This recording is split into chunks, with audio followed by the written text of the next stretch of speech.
So Okay. we are going to talk about, actually, we'll go ahead and compare while we're at it.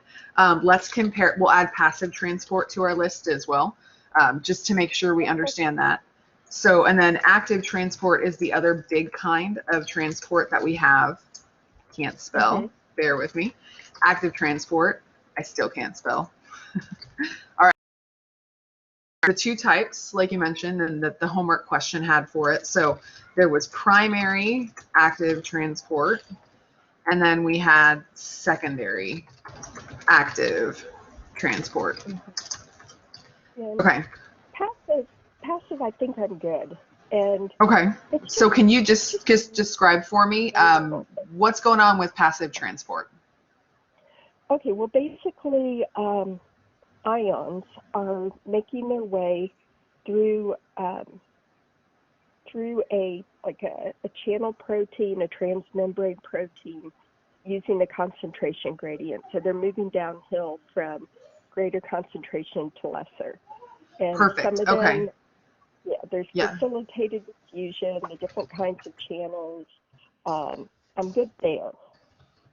Okay, so you told me a couple of important things here. We said it's moving down the gradient, right? So that means we're going from high concentration to low concentration. Absolutely. Yep.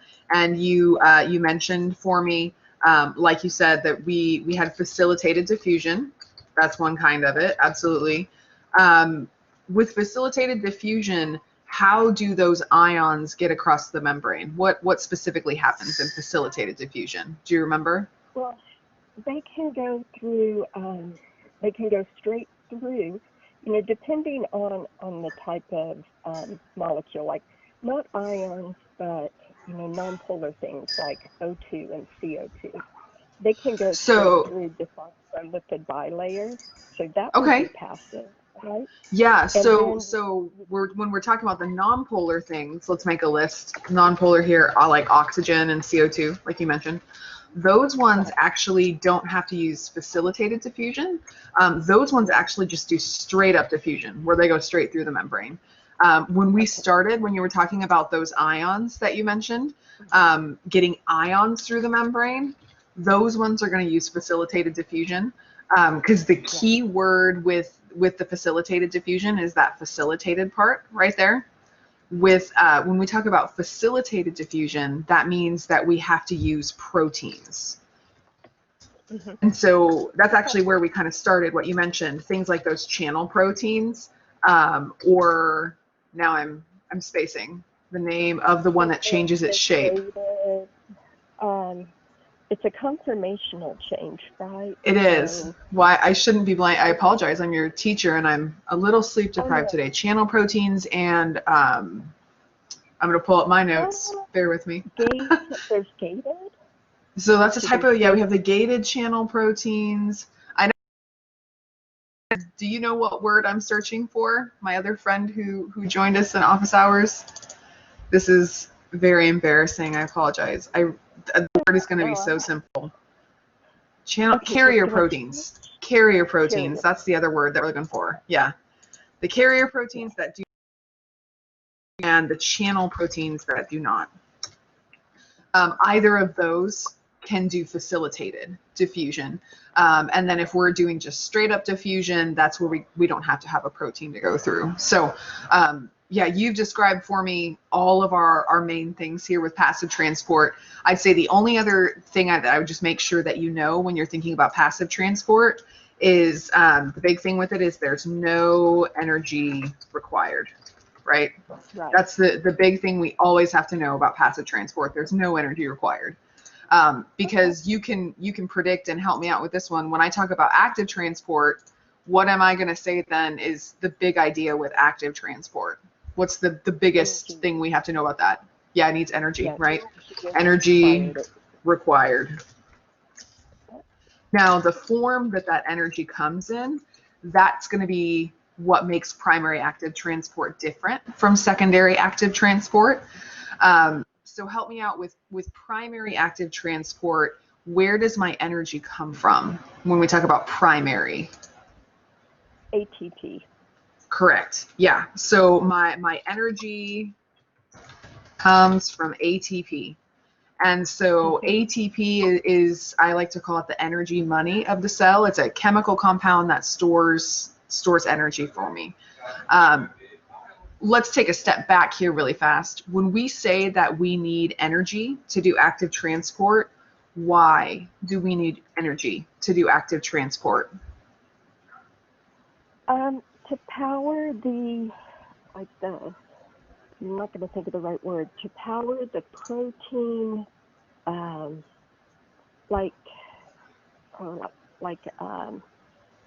different proteins that require ATP.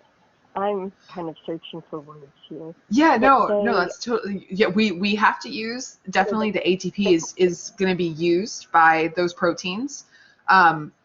Maybe let me give you a hint over here. When we talked about passive transport, one of the first things you told me is that I went down the gradient, or I went from high concentration to low. When I do active transport, yeah, we're going the opposite direction, right? So active transport, I need energy because I'm moving up the gradient. I'm going uphill now. We're pushing that rock up the hill, which means that things are going from where there's a low concentration to where there's a high concentration. So that's going to be true whether we're talking about primary active transport or whether we're talking about secondary active transport. Something is always moving up the concentration gradient. If I'm pushing that rock up the hill, I'm going to need some energy to do that. And so maybe the easiest way to think about pushing that rock up the hill is just using the energy money a cell has. So using that ATP, that would be primary active transport, like you told me about. Secondary active transport is the one that it's a little bit different place that I get my energy from. Can you give me a general idea or try to explain to me, where does the energy come from in secondary active transport?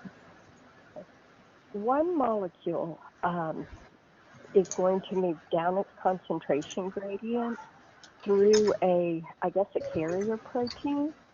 And when it does, when the protein opens to allow admittance by the one that is actually moving with its concentration gradient, something else jumps in and joins it and takes advantage of the energy of its downhill process. Absolutely. Okay. Yeah, no, that's perfect.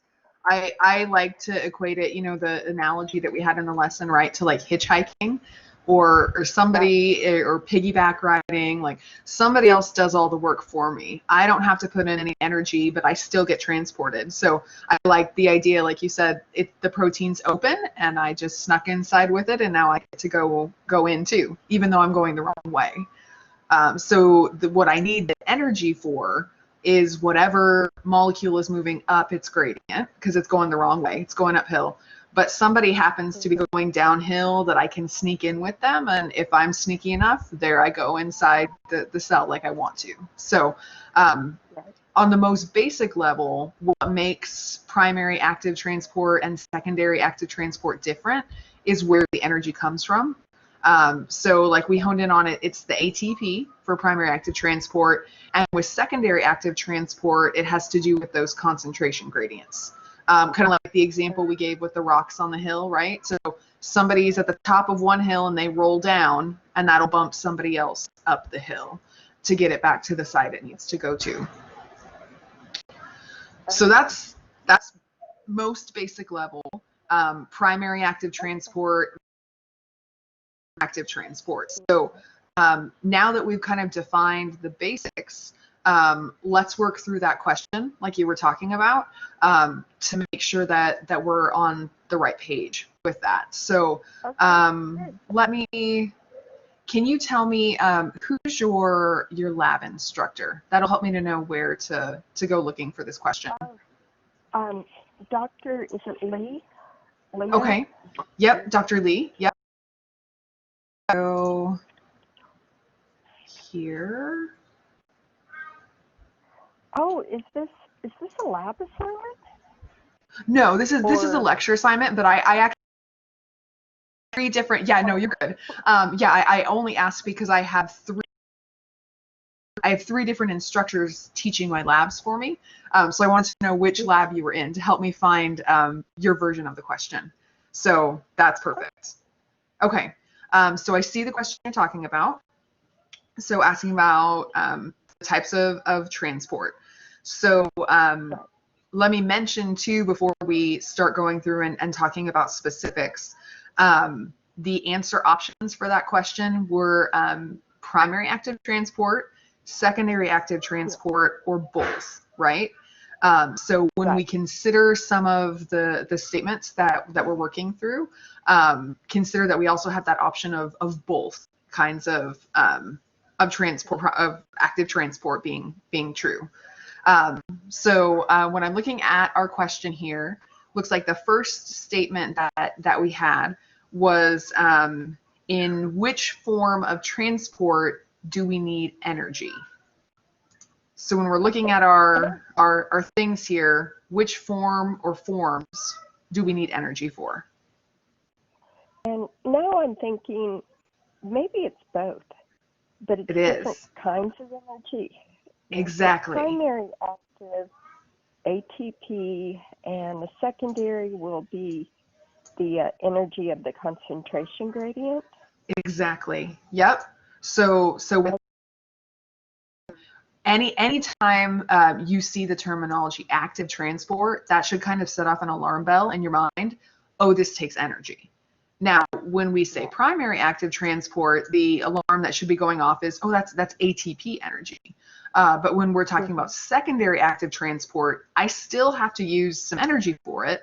It's not my energy money, if you will, like we talked about. It's not ATP, but since it is a form of active transport, we still do have to have some kind of energy in it. So for that first statement, we would say that both kinds, primary and secondary active transport, require energy. Okay, great. And our next question on here asked about the kind or kinds of active transport that use carrier proteins. So maybe we actually kind of mentioned them before. So let me add, we'll put a little note here about our carrier proteins. When we talk about carrier proteins, you told me what they do. Can you remind me what happens when a carrier protein is used to transport something across the membrane? Well, I think what happens is that they chemically bond to the substance, to their molecules or compounds, and then because that causes a change in shape, it moves them to the other side of the plasma membrane. Yeah, excellent. Yeah, so when I think of a carrier protein, they attach to what they transport, like you mentioned, and the other big thing I'd say with those ones is that they change their shape when they transport things. Okay. So when we talk about proteins, and when the question's asking about our types of active transport, which ones use carrier proteins, we're looking for a type of transport where we're attaching to something that we're moving, and we're changing the shape of the thing, or changing the shape of the protein to help us move things. When we think about I'll mention that there were two example proteins that we gave you to study these. Do you happen to remember what the example protein was for primary active transport? That's the sodium-potassium pump. Exactly. Sodium. So when we put it in its little abbreviations, right, for chemistry's sake there, sodium-potassium pump was our example for primary active transport. And when we talked about secondary active transport, what was the protein that we used as an example of that one? I may get the exact name wrong, but it's something like a sodium carrier sodium transporter, sodium something. Sodium is half of what it brings in. The other half of it names comes from the other thing that it brings in. Okay. So Do you happen to remember? Exactly. Yep. Sodium glucose. Yep. So sodium glucose. This one, technically, we don't call it a pump. We technically call it a co-transporter. I would never put a question on the exam where it's tricky, like, oh, is it the sodium glucose pump or the sodium glucose co-transport? I won't do that to you. The big thing that your big tip off here that we care about is sodium glucose versus sodium potassium. The reason that makes a difference is because with the sodium glucose co-transporter, sodium is moving into the cell, and it's the one that's providing the energy, because we have a lot of sodium outside and not a lot inside. So this is my energy source here, the sodium part of its name. Glucose is what is hitchhiking, or glucose is what needs the energy to get inside the cell. So the sodium glucose co-transporter is an example of secondary active transport compared to the sodium potassium pump. The problem with the sodium potassium pump is neither of these guys would normally go. Both of them are going uphill. And if both of the things, I have no choice. I got to use my energy money to make it happen. So there's our two specific examples of the types of transport. I asked you about these to mention when we talk about carrier proteins. If you look at the pictures that show you how the sodium potassium pump works and how the sodium glucose co-transporter works, they're definitely attaching to what they're transporting, and they're definitely changing their shape. So I think that was a question on the homework that you got correct. But just to mention for you, when we or don't we use carrier proteins? Well, here's the two examples of this kind of transport that we looked at, and they both use carrier proteins. So active transport is going to need a carrier protein. We've got to change shape if we're going to use energy for that. I'm looking at our next statement here. This one should be which form of transport does the concentration gradient give us our energy? Was that primary or secondary that uses the concentration gradient? It's secondary.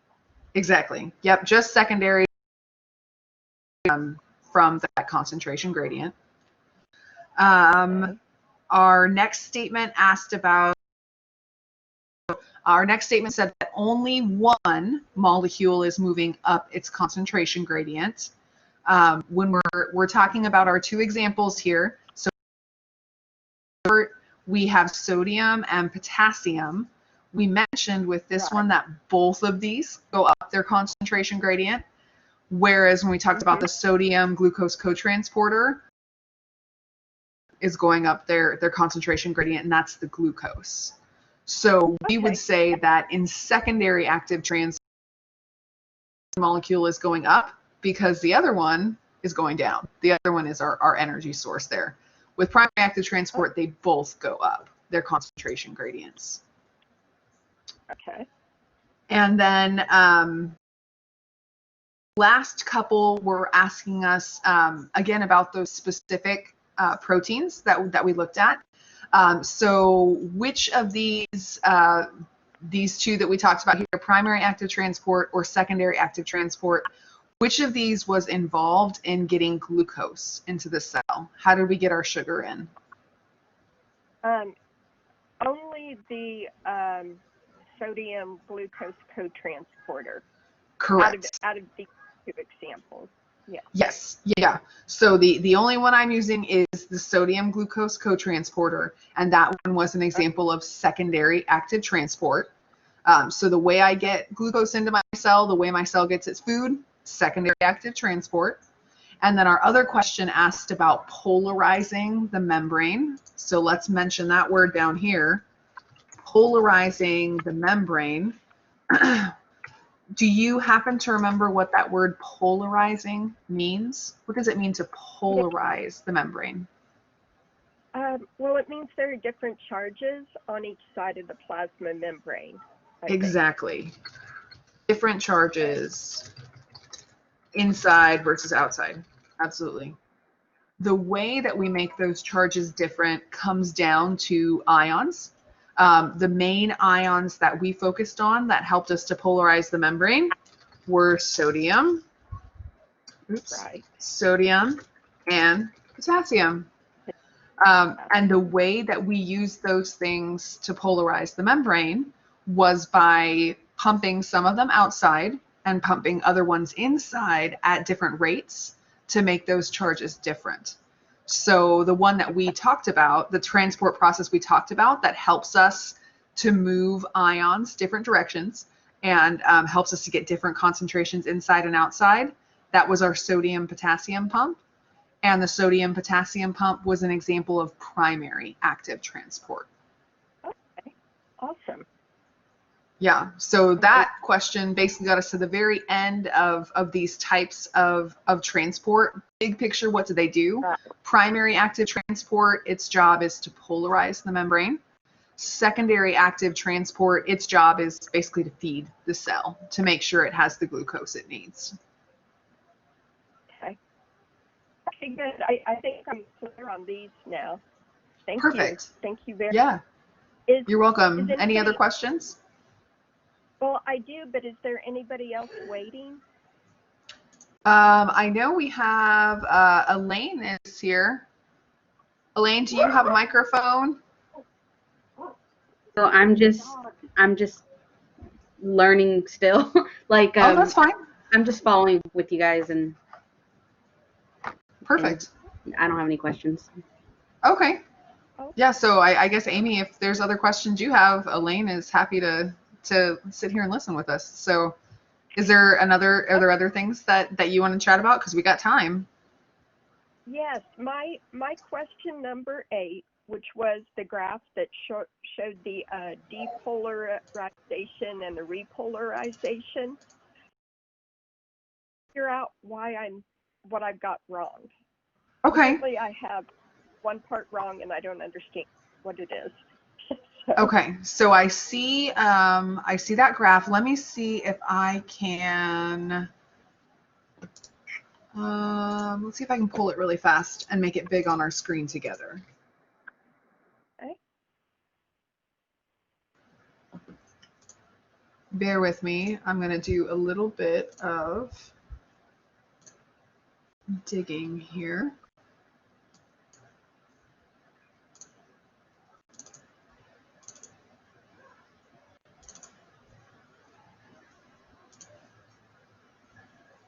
Actually, one more place. I apologize. I know where I can find it. Lesson number 4. Here we go.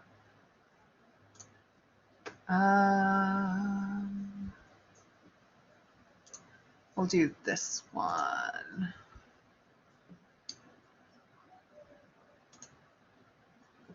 Okay, so I think it is this. Yeah, that looks like it's the graph there. So, yep, there it is, right? This is a graph that comes up now here in unit number 1, and it's going to come up again in unit number 3. And I always joke with students, like, here's my favorite graph, because we're going to go through, we're studying it now, and we will keep studying it. So I don't blame you if it's giving you a little trouble right now, because we're going to circle back and talk about it all over again. So let's see if we can work together right now to work through what's happening on this graph to help us understand it a little bit better. So the first thing, let me look at what some of your questions were here. Okay. Perfect. Okay. So let's start with labeling.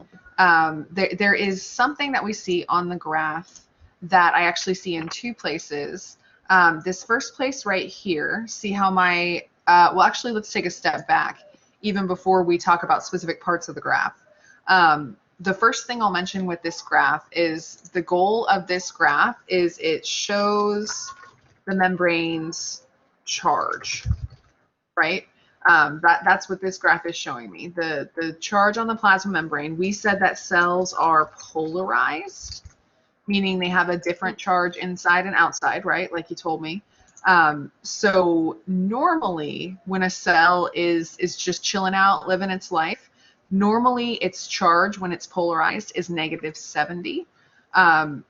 When we talk about a special type of cell called neurons, which are the cells that help you to think and talk and do all your human stuff, they change their membrane charge a whole lot when they're sending messages or communicating with each other. So we have the normal membrane charge where we start at -70. When a neuron is talking to its neighbor, it will change its membrane charge as high as +30. It'll completely freak out. But once it freaks out and talks to its neighbor, it realizes, oh, I really like it better back down here at being negative. So big picture, what this graph is showing me is from when a neuron starts to when it's talking to a neighbor to when it goes back to being normal and listening for a new message, what's going on with its membrane charge. That's kind of big picture what this graph shows. So Okay. We have two parts on the graph. I circled one of them. I'll circle the other one right here. Two parts on the graph here where the graph is, or where the cell is at this charge of -70. This charge of -70, like I mentioned, is the normal charge. But we also have a technical name for that normal charge. Do you remember what that technical name for the normal charge is on the membrane? Is it the resting state? Exactly. Yeah. So it's something called the resting membrane potential. That's in easy words, that's the normal charge. Normal charge on a cell's membrane is the resting membrane potential. Like this again in Unit 3 when we come back here. Anytime you see this word potential in your mind or even on your paper, you can like actually cross it out and put the word charge in its place, because that's what potential is. It's just a difference between the inside and the outside, or a charge, basically. So the first thing we notice when we look at this graph with our neuron here is that we have a normal resting membrane potential. It has a normal charge that starts at, and that normal charge is -70. Now, when that neuron gets a message from its neighbors, if that message, I like to say, if that message is really hot gossip and this neuron needs to tell it to other neuron neighbors, it's going to start changing its membrane charge to help it pass that gossip along to another neuron here. So what I see at this point on my graph, where see how I start to kind of go up a little bit in my charge, this point right here, point B, is when a neuron gets a message. So when a neuron, we will say, hears a message. So if a neuron gets a message that's really exciting and makes it want to talk with its neighbors, we're going to see that its membrane charge goes up a little bit. Now, we talked a little bit in the lesson about the specific kind of messages that neurons send to each other. Do you remember the name of the special kind of chemical that neurons use to talk to each other? Neurotransmitters. Exactly. Yep, neurotransmitters. Neurotransmitters. So at this point on my graph right here, where I start to see the membrane charge going up, the reason this membrane charge went up is because this neuron received a neurotransmitter. It got that hot piece of gossip, and oh my goodness, that's pretty exciting. So those neurotransmitters lead to a small change in the charge on my neuron's plasma membrane. Now, this purple dotted line, we talked a little bit about in the lesson, and we'll talk a lot more about it in Unit 3. But this purple dotted line represents something called threshold. Does that term sound familiar? We did talk about that a little bit, right, in the lesson? Okay. Yeah. So this threshold value is kind of like, if I got a piece of gossip that's juicy enough, oh my goodness, I'm going to hit threshold, and I just got to talk to other people. Like, I just got to share it. So this threshold value right here, threshold is a number that probably would be worth you memorizing. I'm not big on numbers. I don't make you do a lot of numbers. But the resting membrane potential, -70, and this threshold value of -55, those are both probably numbers worth knowing. Because at this threshold value, If I get all the way up to -55, my neuron is like committed to talking with its neighbor and passing that information along. So if I hit threshold, my membrane charge then spikes way up, like we see on our graph over here. Do you remember what's the name of the process when my membrane charge becomes really positive really fast? What's that called? Do you remember? It's, okay, I get them confused, but I think that it is depolarization. Yes, that's correct. And maybe the way to think about it, well, because we'll just give ourselves a little teaser over here, right? The opposite of depolarization is repolarization, and that's what's happening on the other side of the graph over here. We're repolarizing the membrane. The thing with depolarization is it means I'm going away from normal. So normal for me is negative. When I depolarize, when I'm going away from normal, we're going all the way up here to +30. Another way to help you remember it, when I'm all the way up here at +30, we say that our neuron is depolarized. It doesn't have its normal charge anymore. So this side over here on the left, like we were talking about, when the membrane charge shoots up really fast, that's the depolarization side. When I get all the way up here to +30, when I'm completely depolarized, my charge is just completely wrong. To help me get back down to normal, I'm going to use the process of repolarization. So repolarizing, meaning I'm trying to get back to normal. So that's what I see on this side of my graph over here. I'm repolarizing, or I'm going back to normal. Because over here is my normal on this side. This is where I want to end up. So I'm going to have to do this process of repolarization. So the first thing that we want to know on this graph is the terminology, right, that we just talked about. So the resting membrane potential, whenever it's flat, we want to know that this purple dotted line represents what's called threshold, where the charge has changed. And then we've got depolarization, where we get really positive, and repolarization, where we're getting really negative. That's the first set of things we need to know about the graph. The second set of things that we need to know about the graph are the types of channels that are involved on this graph. So when we talk about the types of channels that are involved in this graph, this is where we have to start thinking about those different kinds of gates. So all the channels involved in this process of changing a neuron's charge, they're all gated channels. So there are two questions that I always like to ask when I have students in class every time I talk with them about gated channels. So I'll ask you my usual questions here. So first question, if we're talking about a gated channel protein, is a gated channel protein always open or not always open? If it's gated. No. Yeah, it's not always open.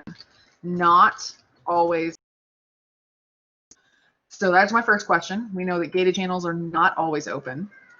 When I open up the gate, do I move things gradient or down their concentration gradient? What do you think? That's a good question. Yeah, opening the gate, so I'm imagining they're going to go down their concentration gradient. That's correct. Yep. So gated channels, and actually channel proteins in general, we are transporting down the concentration gradient. That's not all going to fit. There we go. Down the concentration gradient. So we're going from areas where it's high concentration to areas where it's low concentration. Okay. So everything that we see happening with the changes in my charge on membrane here, where we're getting more positive or we're getting more negative, what you should keep in mind when we're trying to think about which kind of ions are moving, remember that things can only ever move from where they have a high concentration to where they have a low concentration through these channels. So when I talk about I need to make my membrane charge more positive, I'm going to need something to move that when it moves, whatever way it's going, it's going to make the inside of my cell more positive. Or when I talk about getting my membrane charge more negative, I need to be thinking about the way that this thing wants to move from high concentration to low concentration. That's going to have to make my membrane charge more negative to help me to come back down. This is where, I guess actually we didn't talk a lot about this in the lessons. Let me give you kind of an absurd analogy, but I think it'll help you with some of these ion concentrations.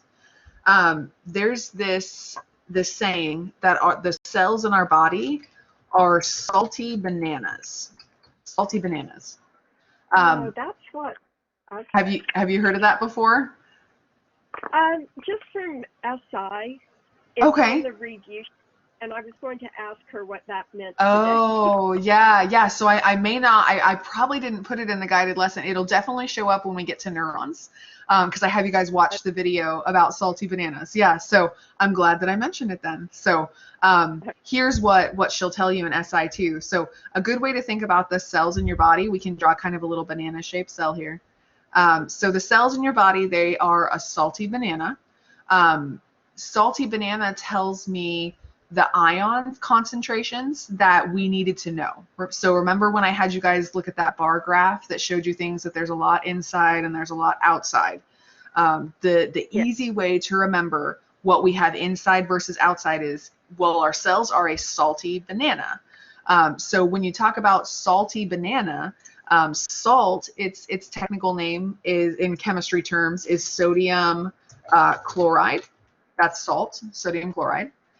And the other big ion that I wanted you guys to know where it's found is potassium. Potassium is K, right? So when we talk about the cells in the body like a salty banana, bananas have a lot of potassium in them, right? So the inside of your cell has a whole lot of potassium with its positive charge, lots of that stuff inside.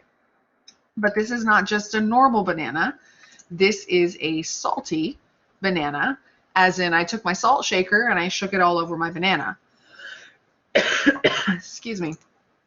So on the outside of my cell then, I'm going to see a lot of that sodium, and I'm going to see a lot of that chloride from my salt that I have on the outside of my salty banana. So when we're talking about ion concentrations, remember that we said that our channel proteins only ever move stuff from where they're high to where they're low. So when I think about these channel proteins, I'm always going to move things from where I have a lot of them. So for example, with sodium, I've got a lot outside. I can only ever move it inside. Or when I'm talking about chloride going through a gated channel, there's a lot of it outside. I can only ever move it inside. Potassium is the opposite, because potassium is the one that I have a lot of inside, a high concentration inside, that I can only ever move outside with a gated channel. The reason this matters is when we start talking about these changes in my membrane charge and we start saying which kinds of ions are moving, this salty banana is going to help us to remember where there's a lot of something, where there's a high concentration of something, and where there's that low concentration. That'll tell me the direction it moves. So sodium, multiple of the channels that we have on our graph here are sodium channels. Sodium always wants to move into a cell, and sodium has a positive charge. So when sodium comes into the cell, it makes the inside charge of the cell more positive. So all that to say, these big changes that I see over here that make my membrane charge get more positive, all of this is because sodium is moving into my cell. Does that make sense? Let me pause for a moment. Yes. Okay, so my membrane charge going up is because sodium came inside. And the reason sodium came inside is because there's so much of it here on the outside. When we talk about making my membrane charge more negative, the way I actually make my membrane charge more negative is I move potassium. So potassium has a positive charge, but if that positive charge, when I open up a channel for it, if all my positives start sneaking outside, I'm basically doing subtraction, right? My positives all leave. That's going to make my membrane charge get more negative. So potassium goes from where there's a lot of it, which is inside, to where there's not as much, which is outside. That makes the membrane charge more negative. So on this half of my graph, I'm going to do a little bit of writing here. It's going to look pretty bad. Here we go. This half of my graph, it's all about the movement of potassium. And this half of my graph, it's all about the movement of sodium. Now, sodium and potassium, they move different ways, right? Multi-banana ways, like we talked about. So sodium's always going to come in and make us more positive. Potassium's always going to go out, making us more negative. We're going to get rid of it. There are two types, and now we're back over here where we started all this mess, right, with the gated channels. With the gated channels, then, there are two kinds of gates that we use on our graph here. The first kind of gate that we're going to use are chemically gated channels. Chemically gated channels. When I talk about a chemically gated channel, what opens up a chemically gated channel? How do those open? The neurotransmitters. Yeah, so that... Yeah, their target chemical, whenever it makes contact, it's going to open it up. Exactly. Yep. So, and you got chemically gated channel in general, we would just say it's chemicals, but on a neuron, specifically the example we're working on, it is those neurotransmitters. So when neurotransmitters attach, that's going to open up a chemically gated channel. The other kind of gated channel that we see on our graph here is a voltage gated channel. What opens up those voltage gated channels? The change in charge, the polarization, I guess, between the external and the internal environments around the plasma membrane. Yeah, that's totally right. So what opens up a voltage gated channel has to do with those charges. If we were, are we depolarized? Are we repolarizing? What's going on? Has to do with those charge. Yep. And when we talk about our chemically gated channels, specifically the chemicals we're talking about are those neurotransmitters. So there's only one place on this graph where we said that neurotransmitters were involved. Neurotransmitters are when one neuron talks to another. So this little beginning part here on my graph, let me change colors. This little beginning part right here on my graph where I go from being at resting membrane potential to up to my threshold value here, these original changes that we see in membrane charge, this is all due to neurotransmitters, which means that the kind of channel that opens up right here that's changing my membrane charge, I used a neurotransmitter key or a chemical key to open up my gates. So this is a chemically gated channel, and specifically, since we're on this side of our graph, it's a chemically gated, I should have left a space for it, sodium channel. A chemically gated sodium channel. I used chemicals to open it up, and it made my membrane charge a little bit more positive. Now, when I get to, go ahead. Oh, sorry. That opens at B. Correct. Right. The kind of channel that opens at B is these chemically gated sodium channels. Absolutely. Yep. Because this is the point where a neuron gets a message from its neighbor. Its neighbor sends it a message in the form of a neurotransmitter, and that neurotransmitter opens up these chemically gated channels. Absolutely. Okay. And if enough of these sodium ions rush into the cell, that's going to make the membrane charge get all the way to threshold. And when I get to this threshold value, now my membrane charge, so we're over here at -55, now my charge is different enough that I'm starting to activate those voltage gated channels. So once I hit the threshold value at point C here, we've changed the membrane charge enough that now what's going to take over are my voltage gated sodium channels. Voltage gated, because I've changed my membrane charge, and this neuron knows, okay, we are committed to depolarizing. I'm going to go ahead and I'm going to open up here at point C. So this is the point where they open when we're at threshold, but they're going to stay open this whole time. The reason we get so positive is because this whole process of depolarization it occurs because those voltage-gated sodium channels stay open. When we hit threshold and we're anything above threshold, my voltage-gated sodium channels open up, and they're letting that sodium rush in and rush in and rush in and make the membrane charge really positive. So the process of depolarization is all because of these voltage-gated sodium channels that we just talked about here. So this whole process right here is depolarization, and it's those voltage-gated sodium channels. Now, when we get all the way up here to point E, we are completely, the word we used before is depolarized. We're completely the wrong charge. And if I get completely the wrong charge, the cell kind of has a moment of clarity where it says, oh my gosh, I shouldn't be this positive. Like, this is completely wrong.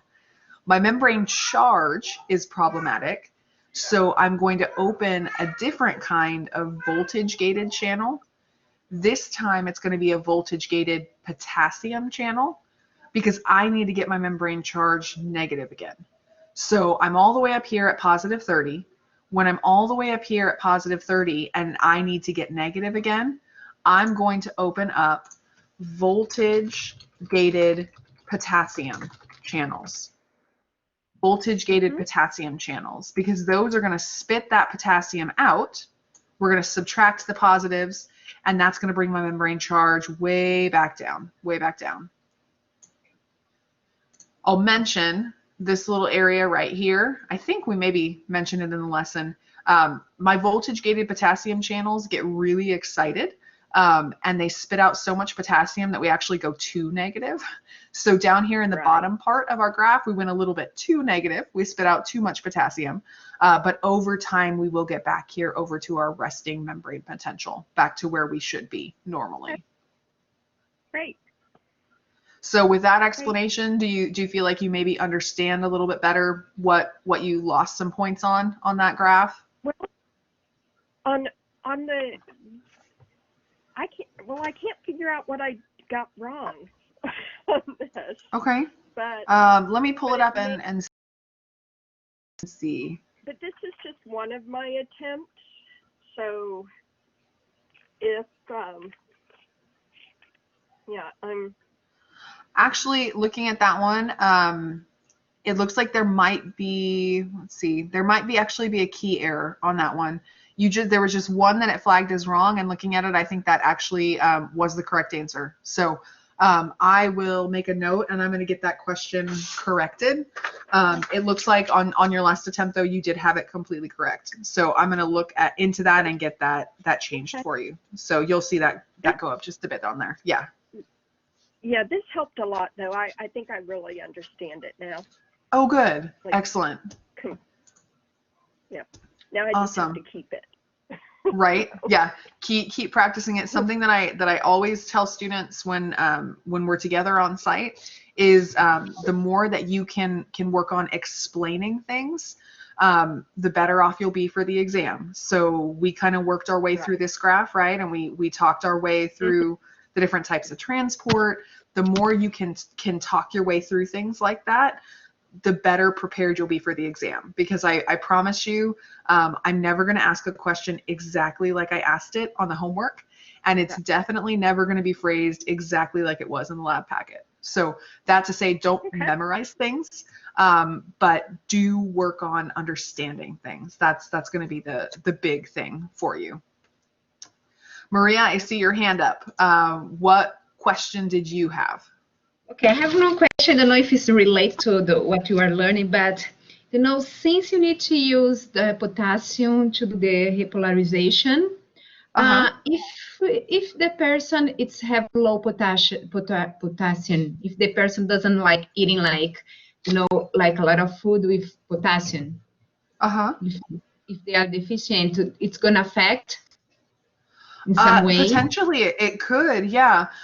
Your cells do really try to keep their potassium levels as closely monitored as possible. So they're trying to hoard all of that potassium inside.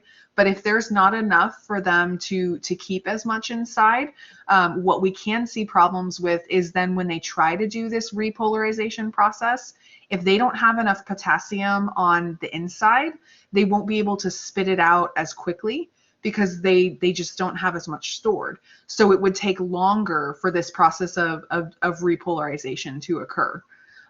Yeah, so with electrolytes, that can be a big problem with sodium and potassium, since we use them for neurons, and we use them for muscles as well.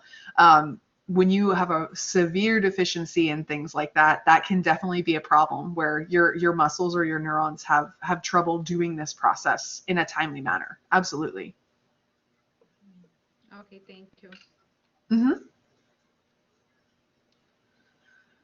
I know I see Megan in here too. Megan, did you have a specific question related to this or otherwise? I'd be happy to cover other questions too.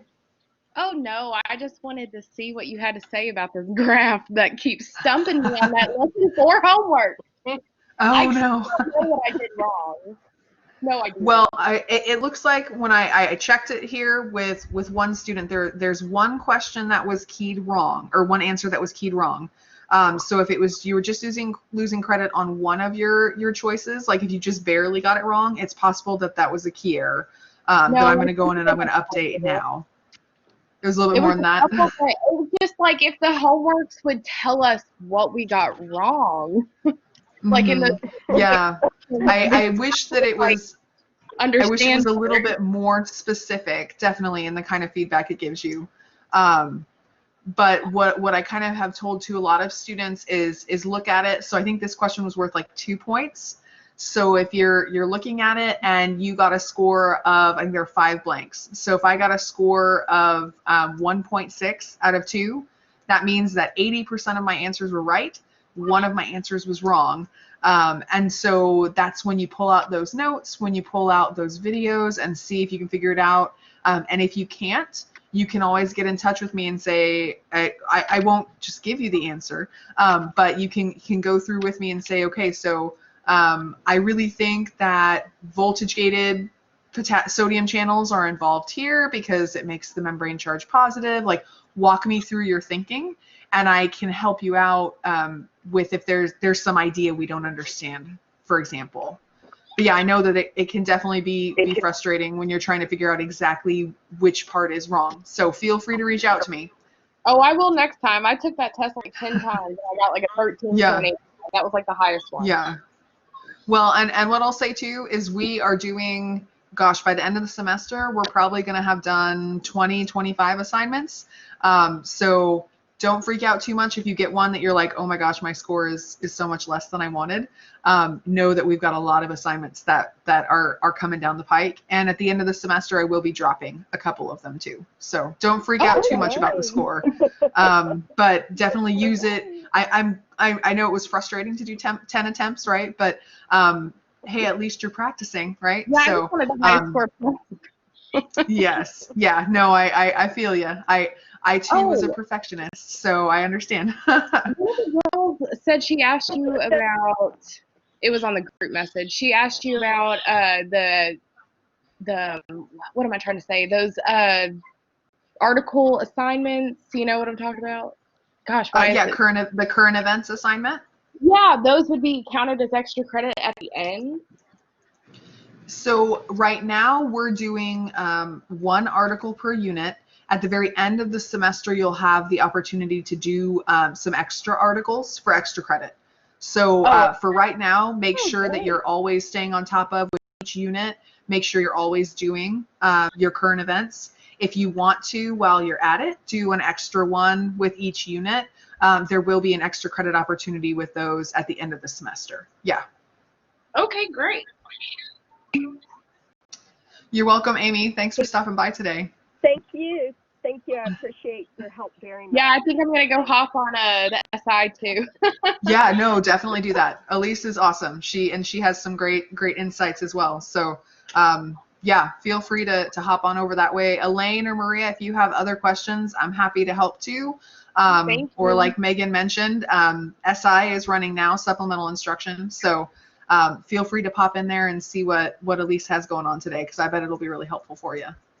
Oh yeah, I'm going there now. Okay, thank you so much. Yeah. Have a You're good one. welcome. Bye-bye. See you later, Elaine. Bye, Maria.